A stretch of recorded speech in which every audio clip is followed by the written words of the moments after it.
Where everything changed was with the start of the Arab Revolt in the summer of 1916. The revolt was started by Amir Hussein of the Hijaz. The Hijaz being a region of west central Arabia, but more significant, Hussein was the spiritual guardian of the holy cities of Mecca and Medina. So it was a very important alliance for the British to make because it inoculated them against the charge raised by the Turks and by the Germans that they were coming into the Middle East as Christian crusaders. So to have an alliance with Hussein very much inoculated him from that. And in return for Hussein raising the revolt, the British had made a secret deal with him and giving the Arabs sweeping independence for virtually the entire Arab world, with the exception of one small area around Basra in present-day southern Iraq, where oil had been discovered and the British were exploiting it. They wanted like a 10-year, 20-year, it was left vague how long, but basically a kind of a lease holding of that region of Iraq.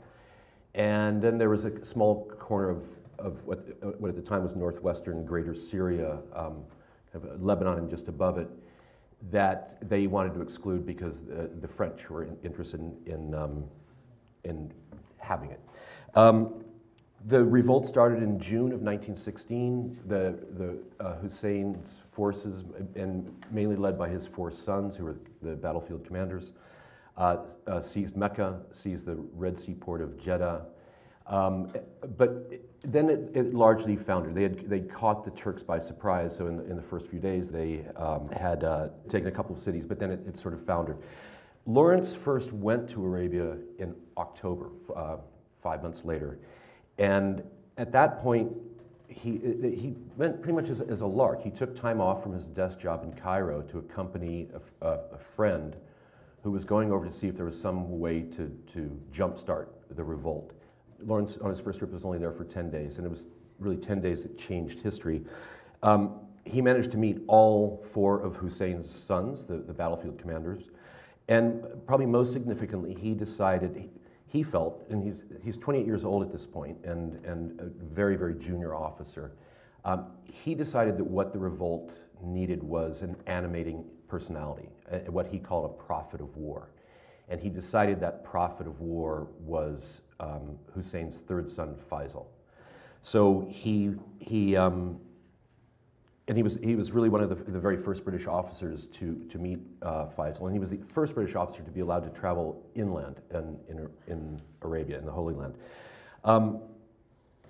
Lawrence went back to Cairo, but very quickly he was sent back over to act as temporary liaison to Faisal, and that posting then became permanent. I think there are two primary reasons why Lawrence was, I mean, he was a man just born to this unique environment and this unique moment. I think that it really comes down to two things.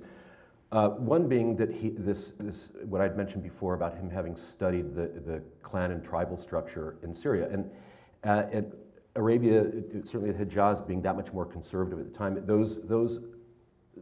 those ties were even more important in a place like the Hijaz than they'd been in Syria. So he understood the way you had to knit together a rebel fighting force, and it was not at all the way a Western officer trained in conventional ideas of how you raise an army would have thought. It's a complicated process of sitting down with tribal elders and sheikhs and forging alliances. In some cases, solving blood feuds that have been going on in some cases for centuries. And it was a very, very labor-intensive, very slow process. And certainly Faisal was the main person doing this, but Lawrence was very much his kind of a trusted lieutenant.